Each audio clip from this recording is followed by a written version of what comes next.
வெயிலுக்கு குல்ஃபி செஞ்சு சாப்பிட்லான்னு சொல்லிட்டு அந்த பவுடர் மிக்ஸ் வாங்கி வச்சுருந்தேன். அதுவே எக்ஸ்பைரி ஆக போகுது. சரி அதுக்குள்ளே செஞ்சு முடிச்சுருவோம், வீண் பண்ண வேண்டாம்னு சொல்லிட்டு தான் செஞ்சுட்டு இருந்தேன். என் பொண்ணு வேறு நானும் வீடியோ எடுக்கிறேன் அப்படின்னு சொல்லிட்டு பவுச்சு மட்டும் வச்சுட்டு ஆடிட்டு இருந்தா கொஞ்ச நேரம்.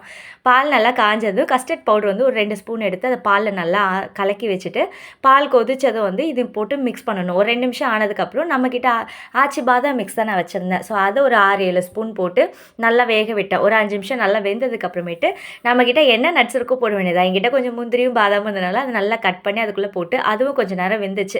வெந்ததும் கொஞ்சம் சர்க்கரை போட்டுக்கிட்டேன் தேவையான அளவுக்கு. நான் சும்மா கொஞ்சம் ஒரு ஸ்பூனு தான் போட்டிருந்தேன். ஒரு 3 டம்ளர் வந்ததுனால 3 ஸ்பூன் சர்க்கரை போட்டிருந்தேன். நல்லா அது கொஞ்சம் திக்காக வரும். திக்காக வந்தோடனே ஆஃப் பண்ணி வச்சுருங்க. ஆஃப் பண்ணால் கொஞ்ச நேரத்துலேயே அது கொஞ்சம் இன்னும் கொஞ்சம் கட்டியாக ஆரம்பிக்கும். என் பொண்ணு கொஞ்சம் சூடு ஆறினோடனே வாங்கி இப்பயே ஸ்பூன் போட்டு சாப்பிட ஆரம்பிச்சிட்டாங்க. வச்சுங்க எப்படி இருக்குன்னு லைக்ல கமெண்ட் பண்ணுங்க, சப்ஸ்கிரைப் பண்ணுங்க. நெக்ஸ்ட் வீடியோல பார்க்கலாம். நீ மட்டும் வாய்ஸ் கொடுக்குறேன் நானும் கொடுக்குறேமான்னு சொல்லிட்டு சொல்லி வச்சுருக்காங்க. ஸோ அடுத்த நாள் கொஞ்சமாக தண்ணியில் வச்சுட்டு எடுத்தோடனே சூப்பராக வந்துச்சு. சப்ஸ்கிரைப் பண்ணிக்கோங்க. நெக்ஸ்ட் வீடியோவில் பார்க்கலாம்.